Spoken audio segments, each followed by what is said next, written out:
সুতরাং আপনারা মুক্তিযুদ্ধের পক্ষে কথা বলবেন, সহজ কথাগুলো বলে ফেলেন, জামাতে ইসলামে যোগ দিলে সে রাজাকার হয়ে যায়, ফাইন। কিংবা মুক্তিযোদ্ধার সন্তান জামাতে যোগ দিতে পারে না, ভালো কথা। আপনি কি করছেন? বীর মুক্তিযোদ্ধা হিসাবে আপনি আপনার মহানায়ক যে জাতির জনককে অপমান করা হলো সেদিন আপনি বক্তব্য রাখেননি কেন? আমি আপনার প্রতি দাবি রাখছি, দুইটা বিষয় সংসদে উপস্থাপন করবেন। নাম্বার 1, সংবিধানের 4 ক মোতাবেক আপনি জাতির জনক বঙ্গবন্ধুর ছবি উত্থাপন করার জন্য, সর্বত্র উত্থাপন বা ঝুলানোর জন্য বলবেন। 2, বাংলাদেশের 13তম জাতীয় সংসদ হওয়ার পরে সবচেয়ে উত্তপ্ত এবং গরম বক্তব্য রেখেছেন গতকালকে মুক্তিযোদ্ধা ফজলুর রহমান সাহেব, এবং তার যে বক্তব্য, সেই বক্তব্য সোশ্যাল মিডিয়ায়, news media, printing media, electronic media, যা কিছু বলি না কেন, সর্বত্র ব্যাপকভাবে স্থান করে নিয়েছে। এ কারণে ওনার বক্তব্যের কিছু অংশ পড়ার পর আমি সবশেষে আমার সামান্য কিছু বক্তব্য সংযোজন করব।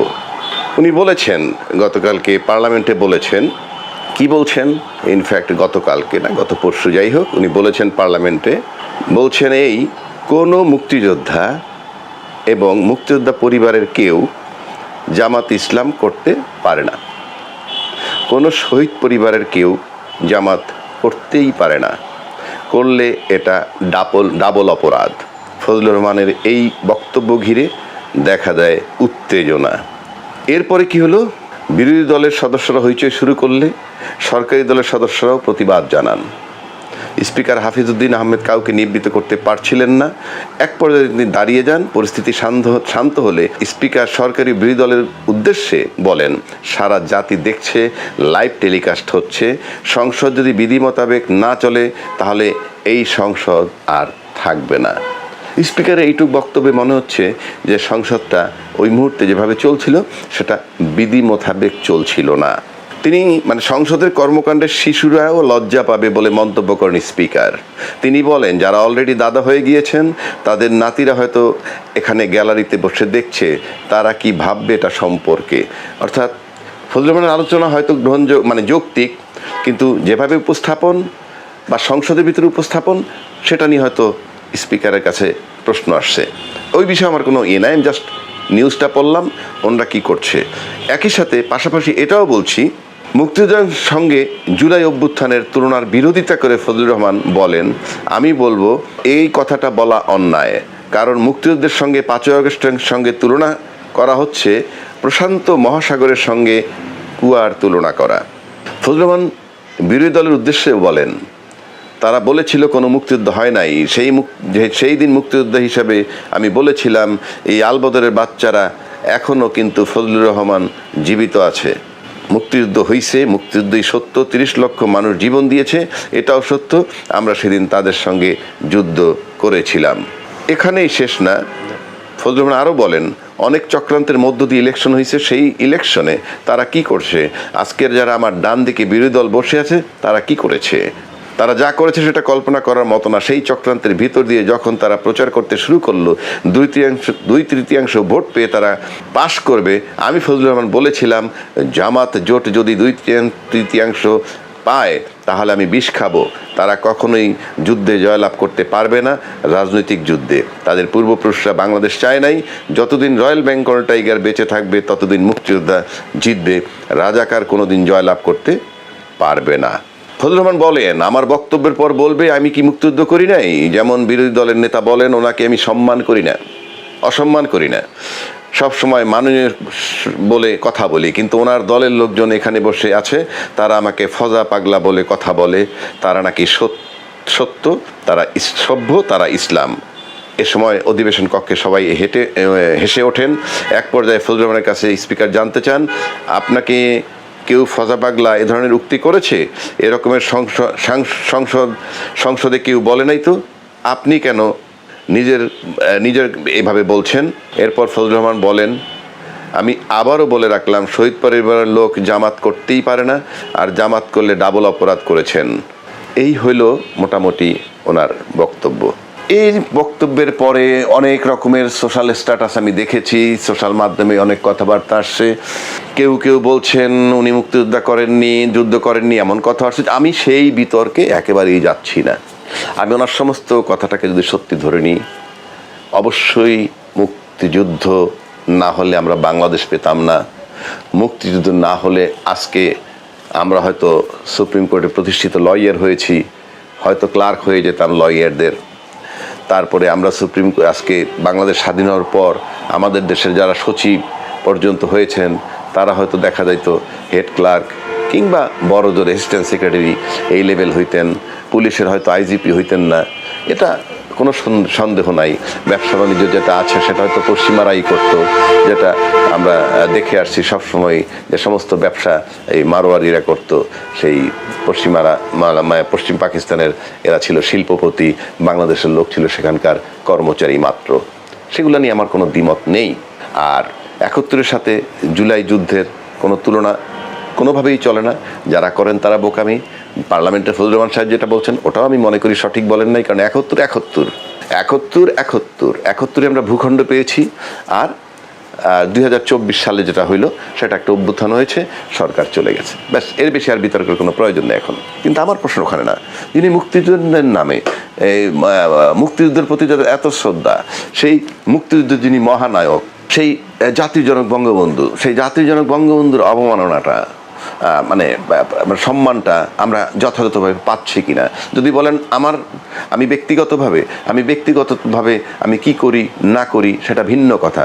কিন্তু আমরা যদি সারা দেশবাসী আমাদের তাকায় থাকে, আমরা যখন মুক্তিযুদ্ধ করি, তখন মুক্তিযুদ্ধের যারা মহানায়ক যিনি, তার প্রতি আমরা কি অবজ্ঞা করছি না সম্মান করছি সেটা দেখতে হবে। 1, 2, সংসদে বসে আমরা যারা কথা বলবো, সংসদের সমস্ত নিয়ম মেনে চলতে হবে, নাম্বার 1। নাম্বার 2, সংবিধান মোতাবেক সংসদ চলতে হবে। তো সংবিধান মোতাবেক সংসদ যদি চলে থাকে, তাহলে আমার দুটো বিষয় আমি ফজলুর রহমান সাহেবের দৃষ্টি আকর্ষণ করতে চাই।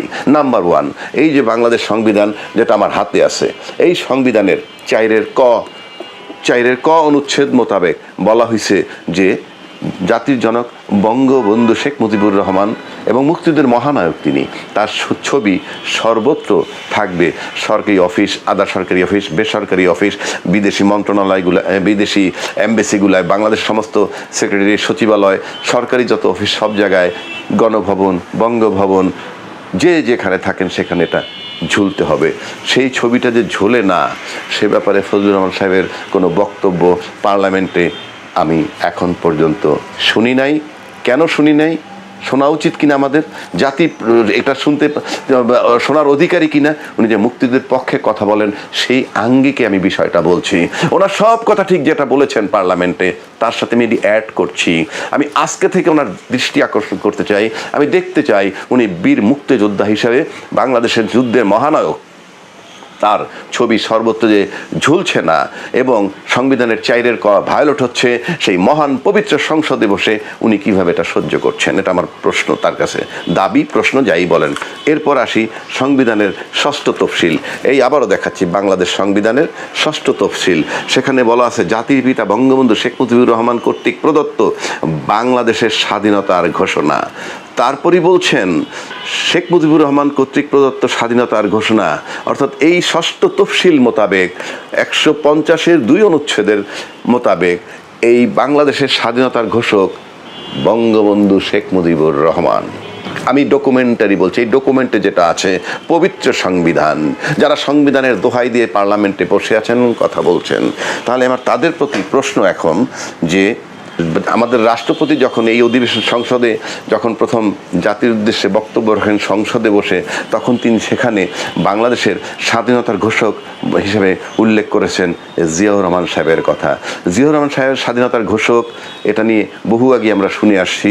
কেউ বলছেন on behalf of Bangabandhu Sheikh Mujibur Rahman উনি করেছেন, বিষয় আমার সেখানে না। বিষয় হচ্ছে সংবিধান। এই মুহূর্ত পর্যন্ত সংবিধানে কি আছে?